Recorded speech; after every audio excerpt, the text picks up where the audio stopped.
A week that should have slipped quietly into the rearview instead decided to flare up with the kind of odd turbulence the Dolphins never fully avoid. It came wrapped in numbers, wrapped in penalties, wrapped in the sort of attention no one really wants when the league office starts naming names. And right at the center of it all stood Minkah Fitzpatrick, carrying the weight of two separate fines that turned a gritty win against Washington into something more complicated.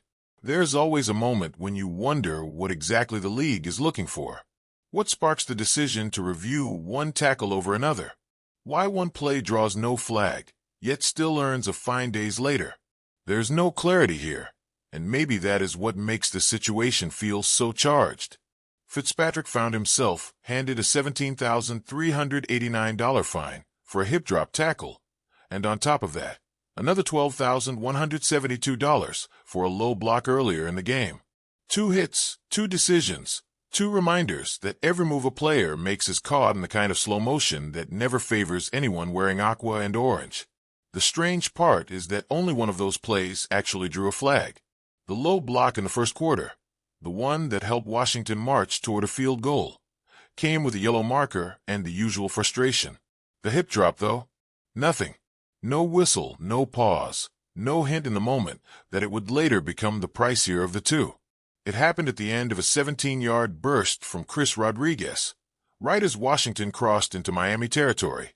A drive that ended with a missed kick, a moment that should have faded instantly. Yet here we are. What makes it more curious is how these numbers stack up across the league. That $17,389 fine wasn't insignificant, tied for the third highest penalty handed out in Week 11. Out of 23 total fines, this one stood near the top.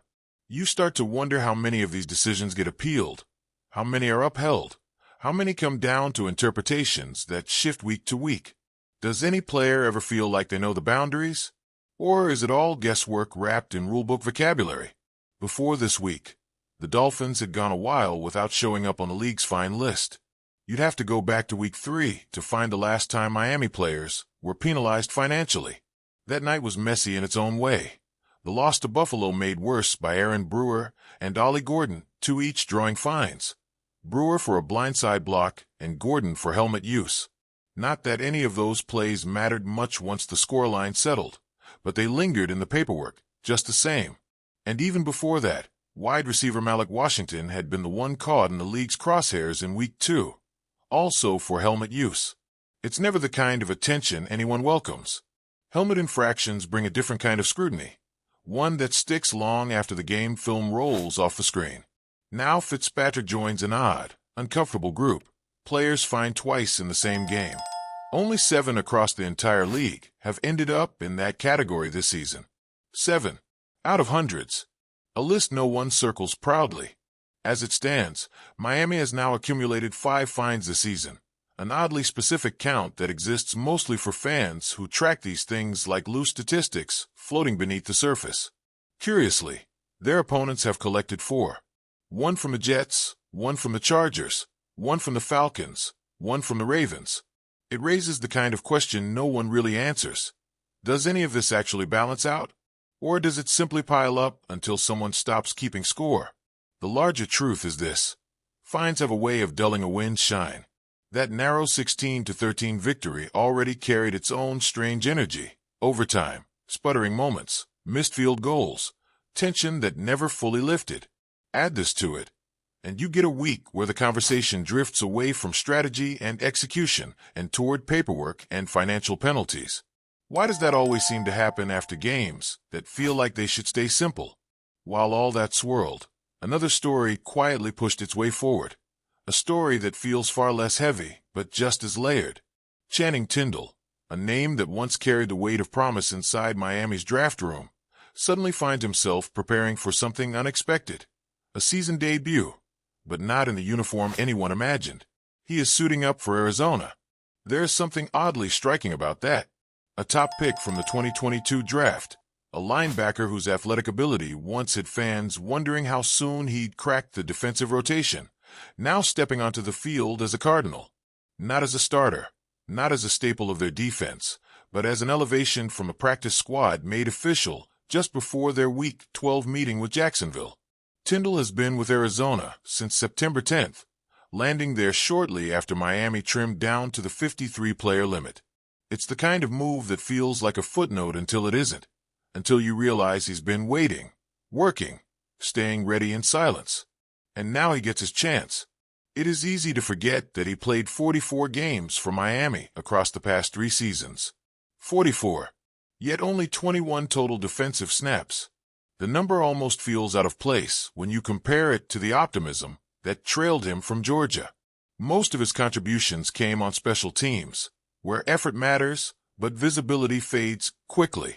You start to wonder what it felt like for him, watching from the sideline as the defense evolved, grew more aggressive, built around players who carved out roles he never fully accessed. Did he ever think he'd break through? Or did he feel the ground shifting beneath him long before the roster cuts arrived? His elevation brings with it a mix of questions no one says out loud. Will Arizona actually use him? Will he linger on special teams again? Will this be the opportunity Miami couldn't give him? Or is this chapter simply another bridge to somewhere else? With all of that unfolding, Arizona made a second elevation that has its own small link to Miami. Tight end Pharaoh Brown, who spent training camp with the Dolphins after arriving from Seattle, also came up from the Cardinals' practice squad. He already saw action the previous week in a loss to San Francisco, though his stat line remained empty. No receptions in 11 snaps.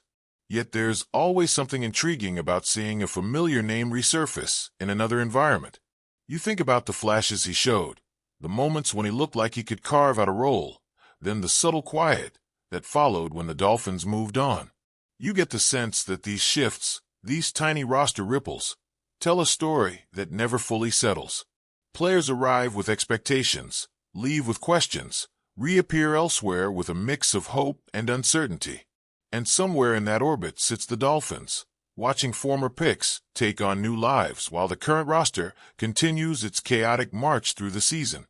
You can't help but wonder if Tyndall felt relief when he learned he'd be active. Maybe excitement, maybe something more complicated.